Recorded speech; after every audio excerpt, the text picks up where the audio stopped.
রানা হ্যাঁ আলি সাহেব, ওই টাকা পয়সা কি মানুষ ঠিকালে দেয়? দেহা লাগবে, মেলাদিন খাতা মাতা দেখি না তো। তাও তো কার বকে আছে।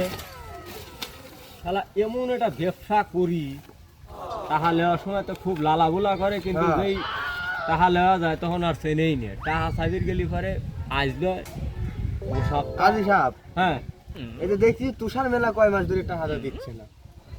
তাই হ্যাঁ, আজ কি করো? মনে করেন যে 3 মাস হয়ে গেল কোনো টাকাই দিচ্ছে না। ওর গার চাপি ধরি নিয়ে আসিয়ে টাকা নেওয়া লাগবে, তাছাড়া কোনো উপায় নাই। ওই গরিব মানুষ বলে আর সার দিলে পারে আর চলা আমার খুব কষ্ট। আচ্ছা, তাহলে ওর বাচ্চারা এখনই দই নিয়ে আসছে। তুললিয়া সাহেব, হ্যাঁ তাহলে ওর বাড়ির ফার যাই। ওর বাড়ির যায় একটু দেওয়া লাগবে। ওর এবার বহুত শিকারও জানেন আপনি। ওর খুঁজে পাওয়া কঠিন আছে, পাকা ফিটার। হ্যাঁ, চলে। বাচ্চা ধরবো ডাইরেক্ট। শালা 3-4 মাসে সুদের টাকা দিলি। আমার আজ যেই যাই রোজ যাই দিয়া কোনে কেউ পেছে পড়ি যাব নে, তাই যাই দেখি।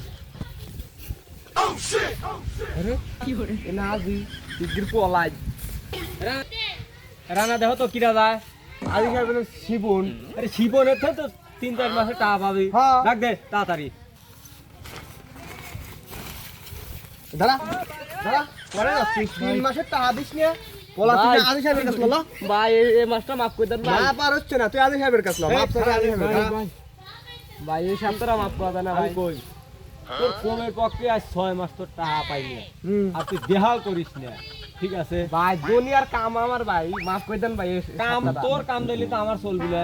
আমি মনে কর যে বিভিন্ন মানুষের সাথে আমার ব্যবসা বাণিজ্য করা লাগে। তোর 1 শিপনের পার যদি আমার 6 মাস করি, তাহলে তো আমার সংসার চলে না। আর আমার কাছে লোক একজন থাকে, তারই বেতন হলে 20,000। কোনো মাপ নাই তোর এই মুহূর্তে টাকা টাকা দেওয়াই লাগবে, বুঝিস না এই কথা, ডাইরেক্ট কথা। আলু সাহেব, এই গরিব মানুষ ভাই এই যে অত্যাচার করতেছেন, আপনার তো দুনিয়ার পাপ হচ্ছে।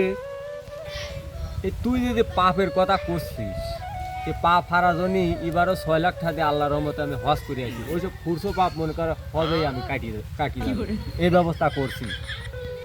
আলু সাহেব, আপনি যে হজ করলেন 6 লাখ টাকা দিয়ে, আপনি কি ভাবছেন আপনার পাপ হাপ ধুই গেছে? দয় নাই তো, আপনার এই পাপের ভাগিদার আপনার বউ সাল পাওলি বিলয়। আসলে আমি তো জিনিসটি এভাবে কোনো সময় ভাবি দেখি নেই। তাহলে তো আমার বউ সাল পালে কাজ জিজ্ঞাসা করা উচিত, এই পাপের ভাগ তারা লিখি কিনা।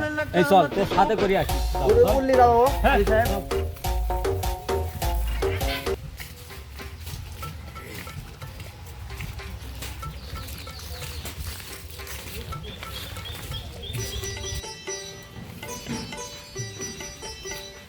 রুবেল, রুবেলের মা বাইর হ।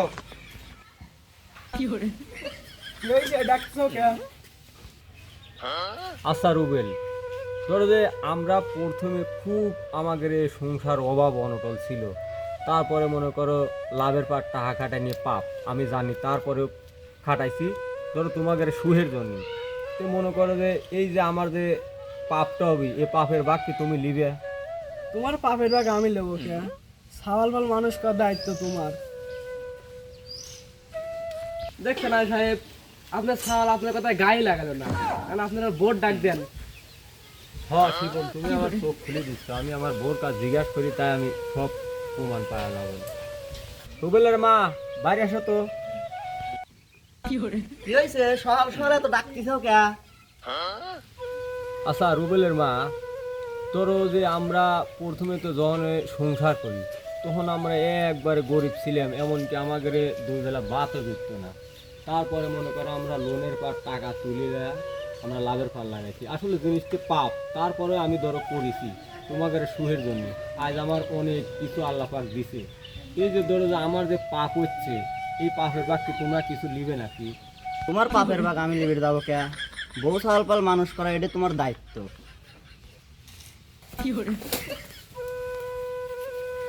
আজি সাহেব, আজি সাহেব, সমস্যা হয়েছে নাকি? না রানা, আমি চিন্তা ভাবনা করছি যে আরে সর্বনাশ, এই সংসারের জন্যেই কত মানুষ কত কি করে। আমি নিজে সহি দেখছি এই লাভের পার টাকা খাটায় আমার মতো কেউ ভ্যান চলায়, কেউ দিন মজুরি কাজ করে নিয়ে আসে এই বউ বাচ্চার জন্যে। আজ তারা আমি মনে করো পাপিষ্ট টাকা কামাই করে নিয়ে আসিও যদি খাওয়াই, তো ওই পাপের ভাগ আমারই। তাই তো। বউ সাওয়াল পাল কেউ নেয় না। এই জন্য আমি আজকে চিন্তা করলাম যে না, কিসের সংসার কিসের কি, যে সুখে দুঃখে বউ সাল পালি থায় না, পাপের ভাগ লেগে যায় না, তাদের জন্য আমি পাপের পার পাপের টাকা কামাই করি, আমার কি লাভ? তাই আজি আমি- সাহেব আপনি যত টাকাই ইনকাম করেন পাপের পার, ওই পাপের ভাগ আপনার কেউ লিবি না। এই জন্যই আমার মনে করো আজকে এই শিপনের দিয়ে আমার চোখ খুলে গেল। ও যে কথাগুলো কইছে সবগুলোই ঠিক। এই জন্য আমি চিন্তা করছি না, এই বাড়িতে আমি থাকবো না, আমি এই বাড়ি থাকবো না, এই বাড়ি ছাড়িয়ে চলে যাব, আল্লাহর পথে যাব। যে কয়দিন আমার হায়াত দারাজ করে আল্লাহ, আমি নামাজ কালাম পড়বো, এই পাপের বাড়ি ছাড়িয়ে আমি চলে যাব। না হ্যাঁ আজি সাহেব, তাহলে এই বাড়ির থেকে আমার আর কোনো লাভ নেই। না পাপের ভাগ যদি কাউনে কেউ না নেয় না। তাহলে বাড়ি থেকে আপনার কি শিপন, বলবেন? হ্যাঁ। তুমি ভাই আমার চোখ খুলে দিছাও। আজকে তো মনে করো তোমার টাকা পয়সা আমার দরকার নাই, তোমার মতোই আমি মনে কর দিন মজুরি কাজ করে খাবো, আর এই বাড়িটা আমি আর পাড়া দেবো না। তাও তাও আপনি শুয়ে থাকতেন আগে। হালাল ঠায় আই বেশি